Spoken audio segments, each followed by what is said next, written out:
tremendous amount. Gotta get it ready to drive, give it a car wash. These children have unique issues and biological makeups. Their paths to recovery may involve heartbreak and defeat in achieving even the smallest victories.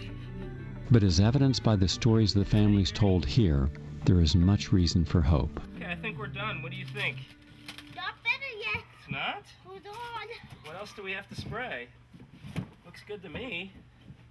Until we get the science really directly connected to the parents in some method where we actually take the kids' data, it's coming from them, through science and gets to the pediatrician that goes, oh, okay, these kids really do have gut issues, and here are the 10 ways that actually work for the kids that we've seen, and they seem to be safe and effective. Okay, that takes intention to learn it, process it through science, publish it, and enforce to others that it actually is true. Doctors need to teach other doctors how to be more sensitive, and certainly those of us who see large numbers of kids have gotten smarter over the years. When I started seeing this population of children, I was pretty young, out of training. I started seeing kids in the early 1990s, and there was no one to teach me how to look at these children and think about them, and so I had to develop my own sort of intuition about what these children might be saying. But I think every doc, every pediatrician, and every specialist who has to deal with these children has to go through that same evolution and learn what to do to communicate with this group of children. Can I have that? No? Okay.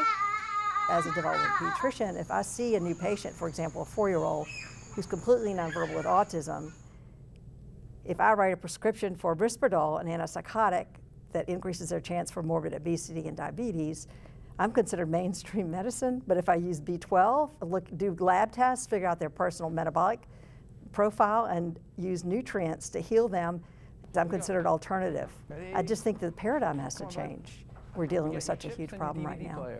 Hopefully the DVD player works, right? The current recommendation by the American Academy of Pediatrics is if they have autistic-like symptoms at age 1, they should give them psychiatric drugs. Very bad recommendation. None of those drugs are shown to work on autism. None of them are approved for children. And not only that, it's hard to tell at age 1.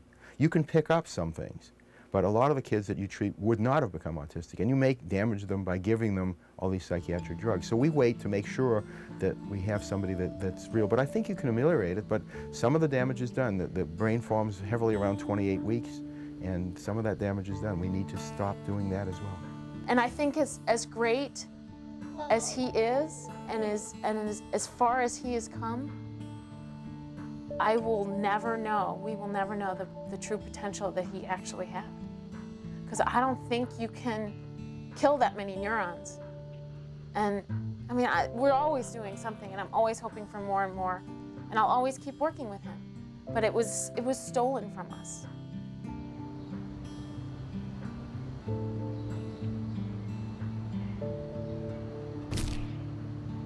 I think one of the challenges of the world is to believe recovery is real when there's such a spectrum of realities in recovery. My child is recovered.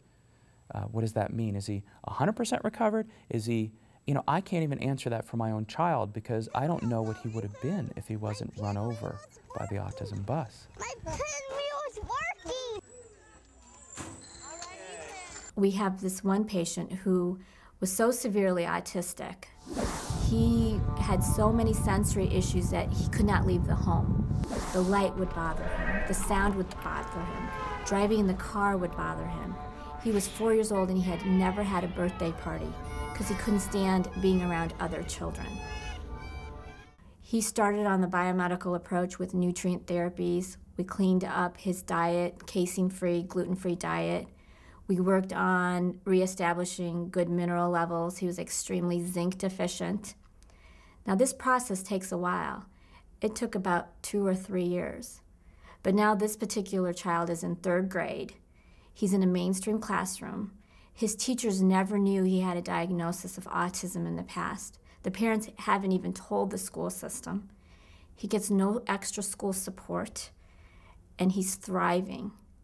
The parents took this particular child back to the Chicago hospital for for reevaluation, and they told the parents that he must have been misdiagnosed, that he never had autism in the first place. But they were the ones that diagnosed him. I've had many patients have their child completely lose the diagnosis, go to mainstream schools, and the teachers don't even know that the child ever had autism. But when they go back to their pediatricians or neurologists, they basically are almost always told it was a spontaneous remission or it was just going to happen anyhow. And the interesting part is it seems that those of us who do what I do have a lot of spontaneous remissions, and if that's what it takes, a lot of spontaneous remissions, fine. I love it because we'll collect them. The psychiatrist called up to say, I don't know what happened to this child, but whatever happened, it was wonderful. I mean, they see the improvement tremendously. In fact, that child was too bad to get into their school originally. I wrote a letter saying, check him again now that we're treating him. They let him in, and now they're putting him in their advanced high school class. That's the kind of thing that we see.